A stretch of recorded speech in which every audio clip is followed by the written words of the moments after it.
Marcus Rodriguez had always prided himself on being exceptionally ordinary. At 42, he was the kind of guy who fixed broken toilets without complaint, knew exactly how much bleach to use on different alien BioWest, and owned exactly one t-shirt that wasn't work-issued. That shirt, currently getting him more attention than he'd ever wanted, read "I am the weapon" in bold black letters across his chest. His nephew had given it to him as a gag gift for his birthday, laughing about how Uncle Marcus was about as threatening as a soggy pretzel. Marcus had thought it was hilarious too, past tense being the operative phrase here, because apparently the Galactic Council's sense of humor was even worse than their prison food. "So let me understand this correctly," wheezed Zephyr the Magnificent, a 7-foot-tall purple warrior from the Klaxon Empire who looked like a peacock had a fight with a suit of armor and lost spectacularly. "You, a human janitor, were arrested for illegal trespassing because you were trying to fix a toilet on a luxury cruise ship." "The toilet was broken," Marcus said reasonably, sitting on the metal bench in their shared cell on detention level 7. "I heard water running. Water running means waste of resources. Waste of resources means higher maintenance costs. Higher maintenance costs mean someone's having a bad day. And this shirt," continued Zephyr, gesturing with one of his 4 arms, "is supposed to be what, intimidating?"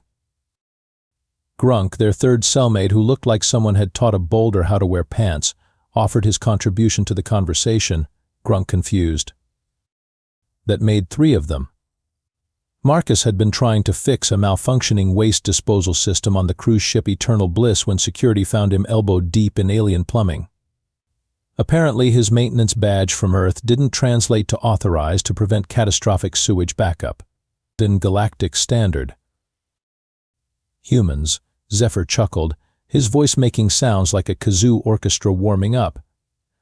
"The galaxy's cleanup crew thinks he's a warrior. This is rich. You people can barely handle your own planet's waste management, let alone pose a threat to civilized species." "Hey now," Marcus said, genuinely offended. "Our waste management is top-notch. You should see the sewage treatment facilities in Cleveland. Works of art, really." Grunk nodded approvingly. Grunk liked clean. The detention center was a marvel of bureaucratic efficiency, which is to say it was designed by committee and functioned about as well as a chocolate teapot. Marcus had been here 3 days, sharing space with career criminals who found his presence endlessly amusing. Every time a guard walked by, Zephyr would point at Marcus's shirt and dissolve into fits of laughter that sounded like someone torturing a bagpipe. "Tell me again about human combat prowess," Zephyr said, wiping tears from his primary eyes. "Do you throw cleaning supplies at your enemies, challenge them to scrub-offs?" Marcus shrugged. "Never really thought about it. Most problems I encounter involve clogged pipes or burnt-out light fixtures. Haven't had to fight anything more dangerous than a particularly stubborn grease trap in years." This sent Zephyr into fresh paroxysms of mirth. Even Grunk managed what might have been a chuckle, though it sounded more like grinding concrete. The irony wasn't lost on Marcus that he'd spent the last decade specifically avoiding exactly this kind of attention. He'd chosen janitorial work precisely because it was peaceful, predictable, and nobody expected him to be anything other than the guy who showed up, fixed things, and left without causing any interdimensional incidents. His shirt, now the source of so much alien amusement, had seemed harmless enough when he'd packed for what was supposed to be a simple maintenance job. Just goes to show that the universe had a sense of humor after all, and it was apparently just as twisted as his nephew's. Judge Zylara had 6 eyes, which meant she could glare at 3 defendants simultaneously while still keeping an eye on the court reporter and checking her watch. This made her particularly efficient at dispensing what the Galactic Council generously called justice and everyone else called bureaucratic revenge with a legal stamp. "Marcus Rodriguez," she intoned in a voice that suggested she'd rather be literally anywhere else you stand accused of unauthorized maintenance, criminal helpfulness, and aggravated toilet repair in the 1st degree. "Your Honor," Marcus began, "I really don't think aggravated toilet repair is a thing." "It is now," Judge Scilara replied without missing a beat. The Eternal Bliss's waste management system hasn't worked properly since you fixed it. It now plays smooth jazz and occasionally compliments passengers on their dietary choices. Marcus couldn't help but smile a little.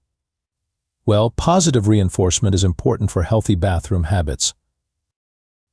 Before the judge could respond to this breach of courtroom decorum, the main doors burst open with the kind of dramatic flair that suggested someone had been practicing the entrance in a mirror. Commander Blitz of the Galactic Enforcement Division strode in, looking like an action figure that had been designed by someone who thought subtlety was a type of seasoning. Your Honor, I apologize for the interruption, but we have a situation. Judge Zalara's expression suggested that interruptions ranked somewhere below moldy cheese and tax audits in her personal hierarchy of pleasant experiences. Commander, unless the universe is ending, I'm in the middle of sentencing. It might be, Your Honor. We have a code red situation on Torment Prime. The courtroom went dead silent. Torment Prime was the galaxy's maximum security prison, the kind of place they sent people who made dictators look like amateur troublemakers. If something was wrong there, it was the kind of wrong that made grown aliens check under their beds at night.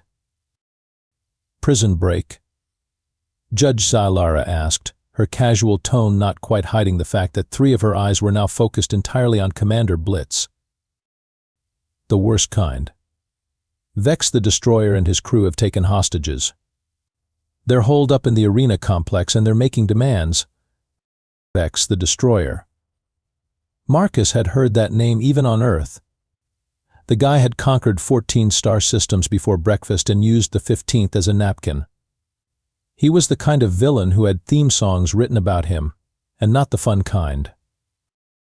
What do they want? The judge asked. Commander Blitz looked uncomfortable, which was saying something for a guy who regularly negotiated with genocidal warlords. They want single combat. Winner takes all, hostages go free if their champion loses. And their champion? This was where Commander Blitz looked directly at Marcus, and Marcus felt the universe's sense of humor kick him squarely in the cosmic funny bone. They specifically requested the weapon-shirt human. The courtroom erupted. Zephyr's laughter could probably be heard from orbit. Grunk just said, Grunk surprised. Judge Scilara stared at Marcus like he'd just claimed to be the secret emperor of reality. They want him?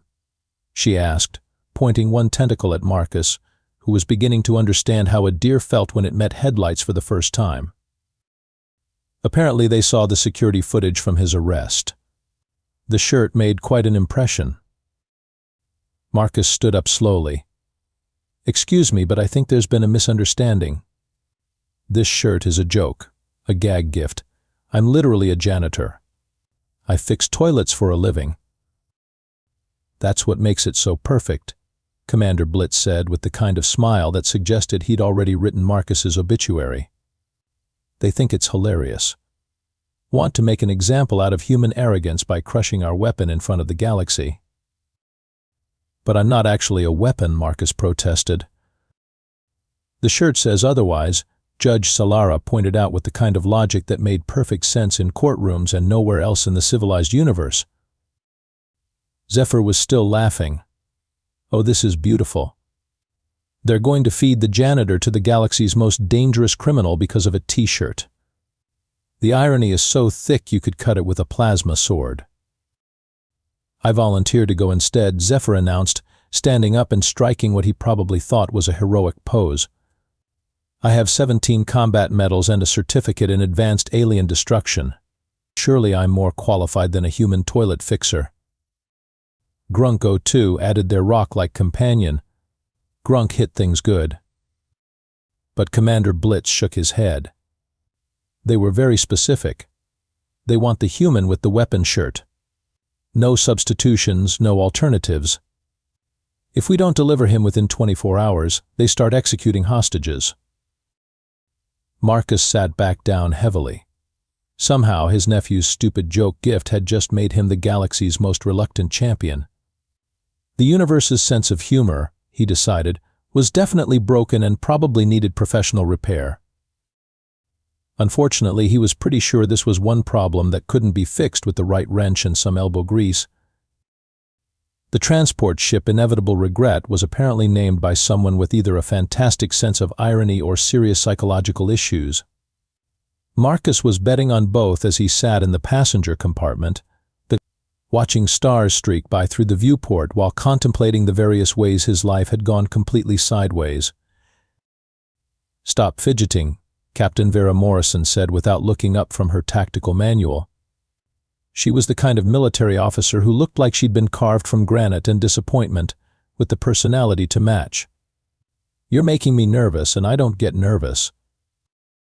"Sorry," Marcus said, realizing he'd been unconsciously checking the emergency exits, calculating sight lines, and mentally cataloging everything in the compartment that could be weaponized. Old habits. "Mom. Just not used to being the center of galactic attention." "Yeah, well, get used to it. In about 6 hours you're going to be the most watched human in the galaxy. No pressure." Pip, the ship's communications officer, looked like someone had crossed a ferret with a television antenna and given the result an excessive enthusiasm for everything. He bounced in his seat as he spoke. "Ooh, Mr. Rodriguez, can I ask you about human weapon techniques? I'm writing a paper for xenobiology class about primitive combat methods." "Primitive?" Marcus raised an eyebrow. "Well, you know, pre-industrial. Sticks, stones, harsh language. That sort of thing." Dr. Vance, the ship's medic, looked up from his medical scanner with the expression of someone who'd already given up hope. "I've been running projections on your survival chances, Mr. Rodriguez. The numbers are not encouraging." "How not encouraging?" "Well, let's just say I've started preparing your death certificate. It's very tasteful. I used the good letterhead." Marcus leaned back in his seat and tried to look more relaxed than he felt. "You know, everyone keeps assuming I'm going to die horribly. Has anyone considered that maybe, just maybe, there's more to this situation than meets the eye?" Captain Morrison finally looked up from her manual. "Such as?"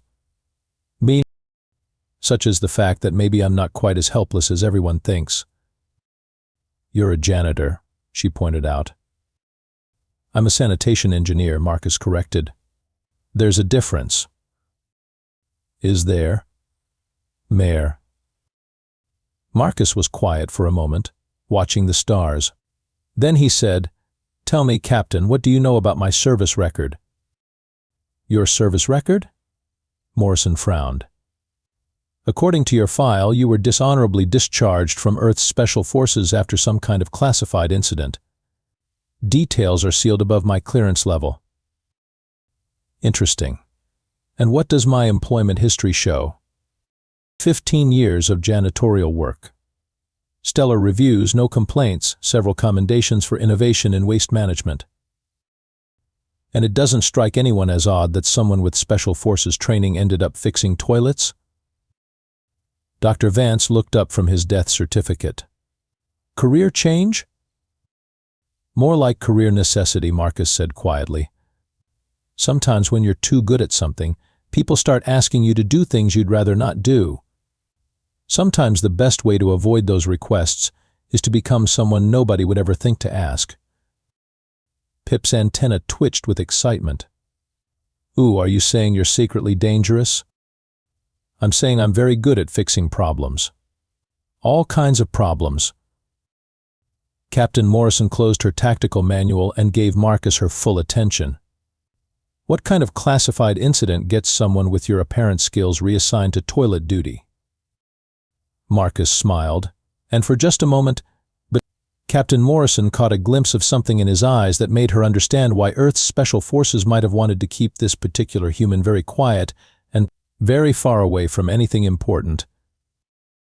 Let's just say it involved creative problem-solving that was technically within regulations, but made some very important people very uncomfortable about the implications. "What kind of implications?" Dr. Vance asked, his death certificate temporarily forgotten.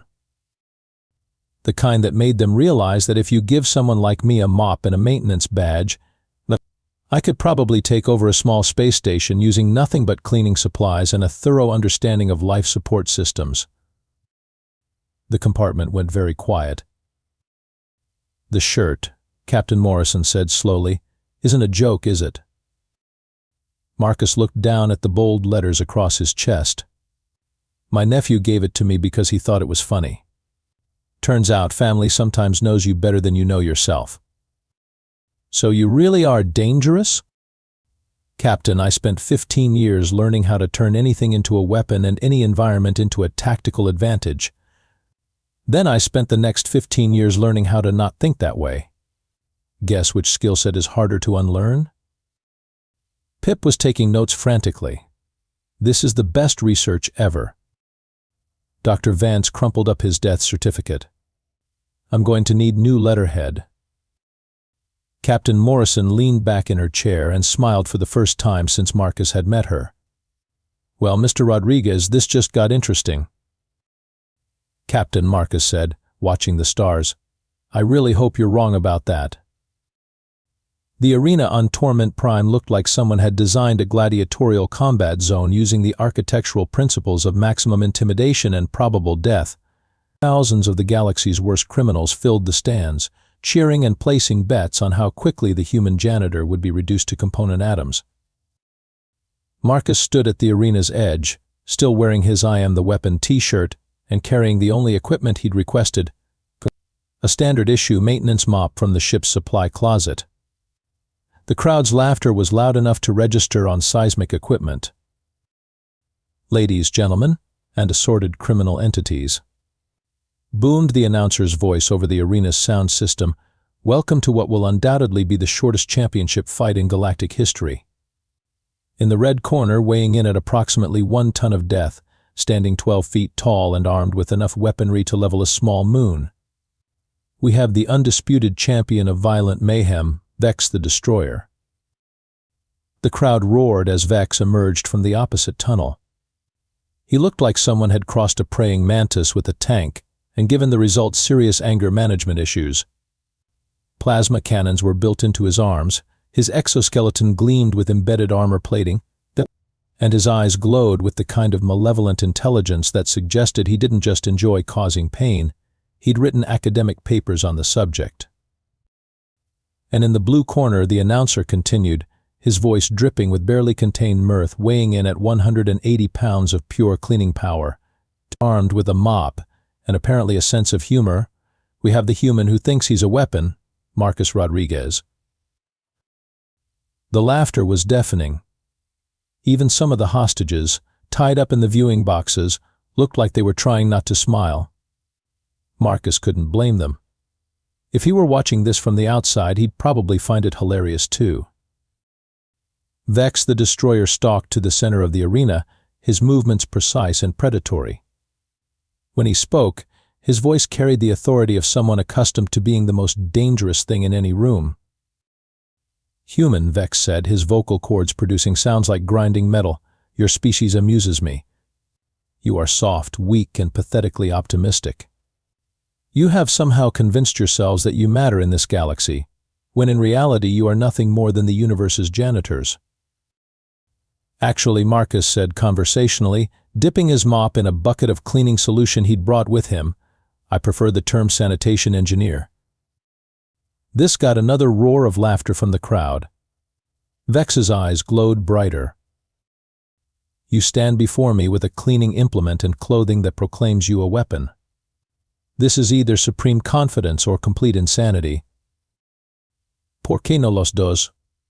Marcus replied, beginning to mop the arena floor in a slow, methodical pattern. "What are you doing?" Vex demanded, clearly not having expected his opponent to start doing housework. "Cleaning," Marcus said, continuing his work. "This floor is absolutely filthy. Do you know how many different alien biofluids have been spilled on this surface? It's a biohazard nightmare." The crowd's laughter began to fade as they watched the human ignore the galaxy's most dangerous criminal in favor of basic maintenance.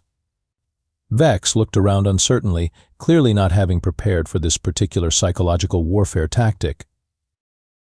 "I am going to tear you apart." Vex roared, raising his plasma cannons. "Okay," Marcus said agreeably, wringing out his mop. "But could you wait just a minute? I'm almost done with this section and I hate leaving a job half-finished." This was apparently too much for Vex's ego to handle. He charged forward with the kind of devastating force that had conquered star systems, his plasma cannons charging with deadly energy, and promptly slipped spectacularly on the freshly mopped floor. Vex went down like a controlled demolition, his momentum carrying him into the arena wall with a crash that shook the entire structure. His plasma cannons discharged harmlessly into the ceiling, bringing down a shower of debris that Marcus casually sidestepped. "Wet floor," Marcus said mildly, pulling a small yellow sign from his maintenance kit and setting it up. "Should have posted a warning. Safety first, you know." The arena had gone completely silent. 30,000 of the galaxy's most dangerous criminals were staring at a human janitor who had just defeated their champion with basic floor care. Vex struggled to his feet, his exoskeleton now sporting several impressive dents and his dignity in roughly the same condition. His eyes blazed with murderous fury. "Lucky," he snarled. "Probably," Marcus agreed, moving on to dust the arena's light fixtures. "Though in my experience, luck tends to favor proper preparation and attention to detail." This time, when Vex attacked, Marcus was ready for him. What followed was the most unconventional fight in the history of galactic combat sports, assuming you could call it a fight when one participant was clearly treating it as a very thorough cleaning session. Marcus moved through the arena with the easy efficiency of someone who'd spent decades maintaining complex systems under adverse conditions. Every action served double duty, cleaning the facility while somehow staying exactly one step ahead of Vex's increasingly frustrated attacks. You see, Marcus explained conversationally while polishing a section of arena wall that Vex had just missed him with a plasma blast. "Most people think being a weapon means carrying big guns and making lots of noise. But the thing about weapons is that the most effective ones are the ones nobody sees coming." He ducked under another plasma cannon burst and continued his work, using his polishing cloth to redirect the next shot into one of the arena's sound system speakers. The feedback screech that resulted sent half the crowd covering their audio receptors. "My military specialty," Marcus continued, emptying a trash receptacle that happened to contain several discarded weapons from previous fights, was something they called environmental combat engineering, a fancy name for learning how to turn everyday objects and situations into tactical advantages. He demonstrated by using the trash can lid as a shield, deflecting Vex's next attack into the arena's atmospheric control system. The sudden change in air pressure sent several loose objects flying, including a decorative banner that wrapped around Vex's head at exactly the wrong moment. "The problem with conventional weapons," Marcus said, helping Vex untangle himself with the kind of professional courtesy that somehow made the gesture deeply insulting, "is that people expect them. They prepare for guns, explosives, energy weapons. Nobody prepares for weaponized maintenance." Vex was getting frustrated now, his attacks becoming wilder and less controlled. Marcus continued his cleaning routine, somehow always managing to be somewhere else when the plasma blasts arrived. "Take this mop, for example," Marcus said, demonstrating with a move that used the handle to redirect another attack into the arena's gravity control panel. The sudden shift in gravitational orientation sent Vex tumbling through the air while Marcus, who had apparently anticipated this, was holding onto a conveniently placed maintenance rail. Standard maintenance equipment. 43 inches long, polymer handle, synthetic cleaning fibers. Completely harmless, right? The crowd was beginning to realize they weren't watching incompetence or luck. They were watching a masterclass in applied physics and tactical thinking disguised as janitorial work. But in the right hands, Marcus continued, using the mop handle to trigger the arena's fire suppression system. It becomes a lever, a staff, a probe, a deflection tool, And occasionally, he added, wrapping the mop strings around one of Vex's weapon arms with a movement so quick it looked accidental, a restraint system. Vex found himself tied up in synthetic cleaning fibers, his own momentum having been used against him. The harder he struggled, the more tangled he became. "The thing about being a weapon," Marcus said, settling into a lecture tone that suggested he'd given this explanation before, "isn't about the equipment you carry. It's about understanding how everything around you works and being creative about using those systems in ways their designers never intended." He gestured around the arena. "Take this place, entertainment venue, right? But look closer. Atmospheric controls, gravity generators, sound systems, waste management, life support. Every system can be turned into a weapon if you understand the principles behind it." The crowd was silent now, watching with the kind of fascination normally reserved for natural disasters or traffic accidents. "My shirt wasn't a joke," Marcus said, looking directly at Vex, who had stopped struggling and was staring at him with something approaching respect. "It was a warning label. The problem is, most people don't read the fine print." He walked over to his cleaning supply kit and pulled out an industrial-strength cleaning solution. "Now, I'm betting that fancy exoskeleton of yours has some kind of chemical coating for protection, right? Probably designed to resist most known toxins and corrosives?" Vex's eyes widened as Marcus held up the bottle. "But I'm also betting." "Sheng." Marcus continued with a smile that was somehow scarier than any threat. "That nobody thought to test it against Earth-standard bathroom cleaning products. Amazing what we have to develop when you're dealing with the kind of biological diversity that comes from a planet where everything is trying to kill everything else." He didn't need to use it. Vex's surrender was immediate and absolute. The journey back to Galactic Council Station was considerably quieter than the trip out. Word of Marcus's victory had spread faster than gossip at a family reunion, and suddenly everyone wanted to know about the human janitor who had defeated the galaxy's most feared criminal using nothing but cleaning supplies and a thorough understanding of building maintenance. "So Captain Morrison said, as she filed her mission report, want to tell me what really happened back there? Because my sensors registered at least 17 different system failures during your fight, and somehow they all worked in your favor." Marcus shrugged, sipping coffee from a maintenance department mug. "Like I said, I'm good at fixing problems. Sometimes the best way to fix a problem is to break something else in exactly the right way." Dr. Vance had given up on death certificates entirely and was instead working on a research paper titled Reconsidering Human Threat Assessment Parameters. Pip was still taking notes, though his enthusiasm had been tempered by a healthy dose of respect bordering on terror. "Mr. Rodriguez," Pip said carefully, "hypothetically speaking, if you wanted to take over this ship, how would you do it?" "I wouldn't," Marcus replied without hesitation. "I'd just fix something important in a way that made everyone really grateful I was here." The communications panel chimed with an incoming message. Captain Morrison activated it, and Judge Silara's face appeared on the screen. "Mr. Rodriguez," the judge said, her tone considerably more respectful than it had been during his sentencing, "the Galactic Council has voted to expunge your criminal record and extend a formal apology for the misunderstanding. Additionally, we've received over 3,000 job offers for your services, including several from planetary governments and at least one from a major celebrity who wants you to organize their closets." "That's very flattering, Your Honor, but I'm going to have to decline." "All of them?"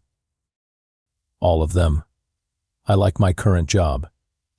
It's peaceful, nobody shoots at me, and the worst thing I have to deal with is usually clogged pipes or burnt-out light bulbs." Judge Silara blinked several of her eyes in sequence. "You want to go back to being a janitor?" "Sanitation engineer," Marcus corrected. "And yes, the galaxy has enough warriors. What it needs is more people willing to clean up the messes." The judge processed this for a moment. "Very well. Your transport back to Earth has been arranged. And Mr. Rodriguez, Thank you. 3 weeks later, Marcus was back at his old job on Luna Station, mopping floors and fixing problems that didn't involve intergalactic incidents. His supervisor had given him a new uniform shirt to replace the one that had become galactically famous. This one, a gift from his fellow janitors who had followed the news coverage, read, "I clean up your messes," in the same bold font. He was training a new employee, a young Centaurian named Zip, who had specifically requested assignment to his crew after seeing the arena footage. "Remember," Marcus said, "demonstrating proper mop technique. It's not about the tools you use. It's about understanding that everything has a purpose, and with the right knowledge and creativity, everything can be more than what it appears to be." "Even kindness?" Zip asked, echoing something he'd heard in one of the interview broadcasts. Marcus smiled, handing him a spray bottle. "Especially kindness. It's the most powerful weapon in the universe, and the best part is, nobody ever sees it coming." In the background, a news report played on the station's public screens about humanity's application for full galactic citizenship being fast-tracked in light of recently demonstrated problem-solving capabilities and innovative conflict resolution methods. Marcus Rodriguez, sanitation engineer and occasional weapon, went back to work. After all, the universe was a messy place, and somebody had to keep it clean.